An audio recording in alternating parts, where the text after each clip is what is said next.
What's up everyone and welcome back to the MMA Zone. Today, let's get started with Justin Gaethje says Ilia Topuria's comments are stupid. Ilia Topuria recently revealed that he's not ruling out a potential move to welterweight in the future, which opened the door back up to a potential clash between him and Islam Makhachev. And before we continue, make sure to leave a like on the video to help support the channel. But the way Justin Gaethje sees things, the idea of Topuria moving up to 170 pounds is a stupid move. While speaking with MMA Fighting this week, the highlight weighed in on the move. It sounds stupid to me, we'll see.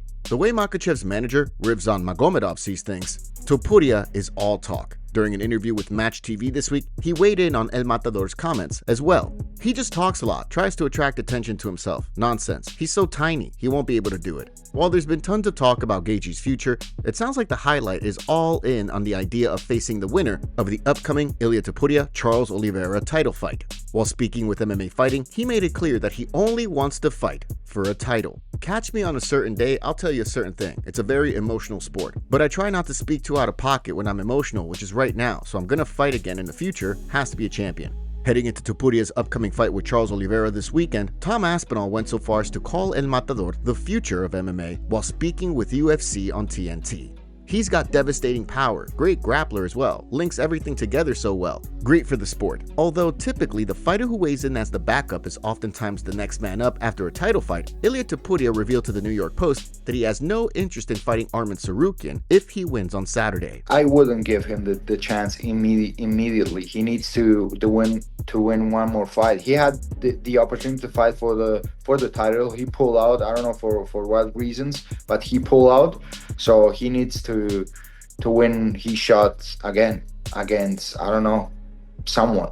There's Justin Gaethje, Paddy Pimblett, many guys in the division that also deserve the shot. So they need to fight between each other. Tsarukyan then fired back on social media, sending Topuria a warning. You better pray nothing happens to Charles, because I'm the worst possible matchup for you in this division. There's a reason you're fighting the guy I already beat, and not me for that belt. Additionally, Topuria also revealed that if he wins, he's willing to welcome Islam Makhachev back to 155. I don't want to run behind anyone, so if he wants to fight, I'll defend my belt, and he can come and fight for the lightweight title. I can move to welterweight and we can fight for the welterweight belt. Before there's any talk about what's next, however, first Topuria will have to get through Charles Oliveira this weekend. Ben Askren's wife provides health update. The MMA community has been eagerly awaiting news regarding Ben Askren, and fortunately, it sounds like the latest update from his wife Amy is an optimistic one. As she revealed in a lengthy post shared on Tuesday, the former Bellator champion is both on a transplant list and able to experience more periods of awareness. As of late last night, Ben is officially on the transplant list. Please pray he can get stronger and stay stable without complications while he waits, and that they find an amazing match for him and he accepts it smoothly.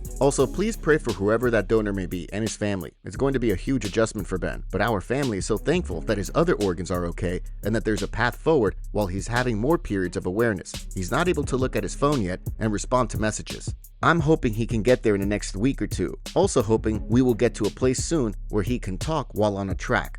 Yesterday, he kept mouthing something for a while, and we finally figured out he was saying coffee. He can't have it yet, lol. What a huge relief to see him asking for something so normal. I'm so thankful his mind is healthy, and I can't wait to have him back.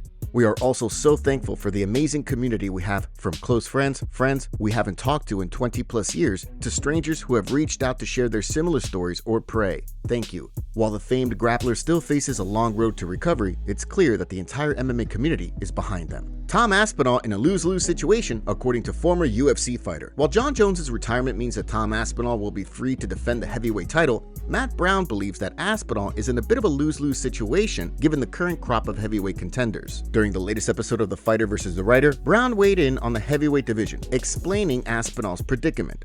It puts Tom in a tough spot. He's definitely the biggest loser in this whole thing. It makes it difficult for him. Like, where does he go from here? He fights Ciryl Gane, the guy John beat in 2 minutes, or Jailton Almeida? Almeida lost to Curtis Blades. The heavyweight division isn't what it was. Almost right on cue, Ciryl Gane took to social media to tease fans with fight news. Everything is now set in motion. Then, during an episode of UFC's Unfiltered podcast, they had Gane on their show. Gane talked about the Tom Aspinall fight and revealed that there are talks of the two fighting. Here's what he had to say. Finally, we have some clarity with John's retirement, and we can look forward. Who are you going to choose against Tom Aspinall? My manager talked to Hunter, and we're waiting for more discussion, location, and the date. We're already confident about a fight happening with Tom Aspinall, as I'm the #1 contender. Are you interested in seeing Tom Aspinall versus Ciryl Gane? While the division is poised to move on, ESPN's Stephen A. Smith weighed in on the heavyweight title picture during a recent installment of First Take, expressing his disappointment in Jon Jones. I'm incredibly disappointed. He's one of those dudes that a guy like Aspinall, he's been on the record saying he just irritates me, annoys me. He doesn't even want to be asked about Tom Aspinall during interviews. Well, now with your retirement, Aspinall is the undisputed heavyweight champion. My point is, if you are a fighter, which he is at a very elite level, and that's the fight that people want to see, give us the fight that we want to see. What do we complain about with boxing? That audience out there who loves you, who recognizes your unquestionable greatness. We want to see you handle this guy. Considering the UFC already has headliners for the UFC 318 and 319 cards, however, we may not have a chance to see Aspinall defend the title until September or October.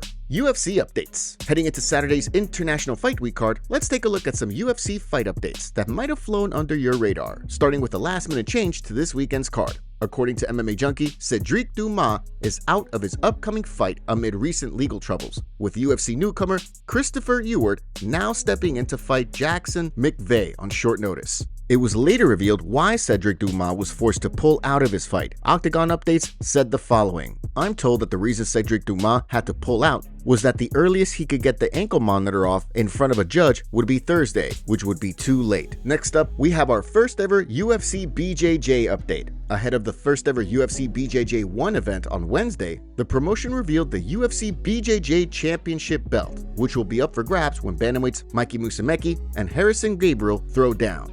Additionally, the card will also see Andrew Tackett and Andy Varela throw down for the welterweight belt, and Carlos Henrique and Danilo Moreira will throw down for the lightweight belt. Next up, we got a new addition to the UFC Vegas 108 card on August 2, with Rinya Nakamura set to fight Nathan Fletcher. The fight will see Nakamura look to bounce back from his first professional loss back in January, while on the flip side, Fletcher will look to bounce back from a split decision loss to Kalen Loughran back in March. We also have a bit of a follow-up to the recent Ultimate Fighter bout between Jeff Creighton and Andreas Binder, who threw down despite Binder missing weight by 5 pounds for their quarterfinal bout. On the heels of Creighton negotiating a $2,500 bonus for each pound Binder missed, thanks to some quick thinking from coach Rosendo Sanchez, Creighton has revealed that Dana White was a huge fan of his negotiating. While speaking with MMA Fighting, he explained, "The way they shot it made it seem like I had the number in my head, like I made the call. Really, that's not how it went. When I got the call and we're sitting there and they offered $1,000 per pound, I put the phone down to my leg so that Chael couldn't hear, and I was looking up at everybody, and Cormier's boxing coach, Rosendo Sanchez, was the first one to speak up. He's like, that. Ask for $2,500 a pound, because Chael works for ESPN now. He can afford it." I think Dana knew this was a good idea. The show's never seen anything like this, so he was like, thumbs up, let's make it happen. And last but not least, in the way of UFC updates, we would like to congratulate Jiri Prochazka on graduating. The former champion announced the good news to fans this week via social media. Mission accomplished. Step by step, walk the 1,000-mile road. Now we can start negotiate about next move. Thank you, Sport Mooney, for the amazing years in the Sebs field of study. Prochazka then celebrated his graduation at what appears to be a karaoke bar. With his focus back on fighting, it'll be interesting to see what's next for Prochazka. Last night, Dana White revealed the main event of Noche UFC. Noche UFC, Mexican Independence Day. September 13th from the Frost Bank Center in San Antonio, Texas. The main event, Diego Lopez, 22 of his 26 wins have come by finish. He'll be taking on Gene Silva, who's on a 13-fight win streak, with every one of those ending by finish. So you have Mexican Independence Day, San Antonio, Texas, from the Frost Bank Center, Diego Lopez versus Gene Silva. What are your thoughts on Diego Lopez versus Gene Silva as the main event? Let us know in the comments below. Renato Moicano believes Beneil Dariush will retire if he loses at UFC 317. Heading into Beneil Dariush's upcoming fight on the UFC's International Fight Week card on Saturday, his opponent, Money Moicano, believes that with a loss, Dariush will retire and ride off into the sunset. After going on an 8-fight win streak that saw him enter the UFC's lightweight title picture, Dariush was finished by Charles Oliveira in 2023 and then knocked out again by Arman Tsarukyan just 6 months later. As Moicano revealed to the MMA on the Sirius XM crew this week, at 36 years old, a third straight loss could spell the end of Dariush's career. I think it will be a fun fight. we both are in a position that we cannot afford to lose. I come off a loss, he come off 2 losses. So this is a defining moment for both of us in the career, you know. So I'm not prepared to lose. And I think if he loses, he will retire. So he will fight very hard for this win. And me too, I cannot afford to lose.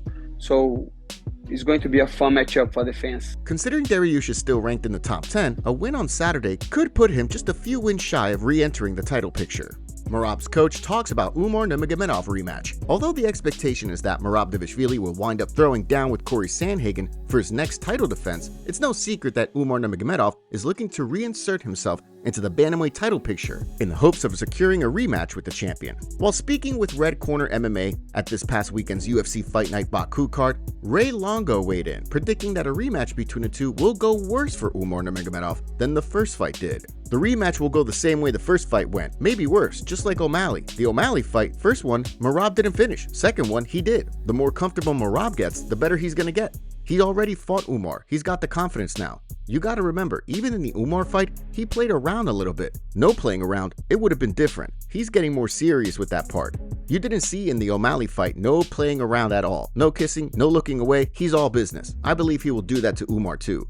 Of course, before there's talk of a rematch, Dvalishvili will have to get through Corey Sandhagen, and Nurmagomedov will likely have to get back in the win column once he's back to 100%. Kai Kara-France goes off on Manel Kape. While Kai Kara-France's focus is on Alexandre Pantoja ahead of this weekend's flyweight title fight, the #1 contender didn't waste an opportunity to throw some shade at Manel Kape for withdrawing from a scheduled fight with Brandon Royval. While speaking with MMA Fighting this week, Kara-France took aim at his longtime rival, saying, "This is typical Manel Kape behavior. He just can't help himself. He's always saying something on Twitter or online, and a few days later, he pulls out of a fight." I saw his post about Royval saying, "Yeah, around this time my opponents usually pull out because they get scared and nervous." And then, I guess, karma. During a separate interview with Demetrius Johnson, Kara-France also spoke about his preparation for this weekend's fight. Leading up to for this fight, I'm in like really good weight right now. I've only have like a few kgs to cut to flyweight, so it's been a great camp. Like I feel like this camp I've ticked everything off. And game plan wise, we're ready for Pantoja. We're ready for the violence and the fight that he brings. I want to bring the fight to him, and I want to test myself. You know, I'm not scared to go into the ground with this guy. Like he can try get me down. He can try like get on my back and try choke me out. Like many people have tried. Yeah, I'll find a way and I'll find an answer to get out. I'm ready for this. Like physically, mentally, and spiritually, just ready to take this guy on and take him out. I want to be the first guy to finish Pantoja in the UFC. With a win on Saturday, Kara-France would become just the second New Zealand champion in UFC history behind Israel Adesanya. Jon Jones reacts to police body cam footage. Yesterday, we reported Jon Jones's alleged body cam footage, but at the time, nothing was confirmed. Then last night, Jon Jones decided to go on a social media rant and had a bunch of crazy things to say. He started off with responding to critics about his retirement by saying, "I guess everybody else gets to retire, just not when you're still dominating. Funny how that works. Forget personal goals, forget business ventures. Some folks really believe you should fight until they say you've had enough. Wild. Imagine thinking a grown man shouldn't control his own destiny." Then he tweeted, "One thing we all know about snakes, you let them hang around long enough, it's only a matter of time before you get bit. It's good to be real with the people that's known you for a long time, but sometimes it's okay to outgrow people. These are reasons why." He spent the rest of the afternoon responding to people about his retirement. Then, late last night, Jon Jones started tweeting about the hit and run. Jon Jones said the following, "Who hit who? This is your turn to think. You want to charge me? Think about this riddle. Change me by thinking about this riddle. Challenge. Weird day, this publicity." And then Jones admitted to being on the phone. "Whoever was on the phone with me at first, his timestamp is different. By the time I was acting aggressive on the phone, it was a completely different conversation. I was already in my paranoid and defensive state." Yes, Jon Jones, the man whose lawyer was arguing that it wasn't him on the phone, just admitted to being on the phone in the body cam footage. Wow. So with all of this happening, what are your thoughts on everything? Derek Brunson decided to share his point of view on everything with his own personal experience with Jones. Jon Jones needs to get out of Albuquerque. I love Albuquerque. Everything there is too accessible to him. He needs a fresh start and a change of scenery ASAP. Jon Jones and I used to hang out just about every day when I was in town from 2011 to 2014. One night we went out and I said to him, "Bro, why are you doing all of this? Let's just hang out with the ladies and have fun. The extra stuff isn't needed. They're already here with us." He looked at me and said, "I don't need a dad, I need a friend." This was the last time we hung out. I couldn't sit back and watch. I have to be honest with my friends. We have a favor to ask. Help us reach 200,000 subscribers on MMA Zone by subscribing and turning on notifications for daily MMA content. Seriously, we rarely miss a day.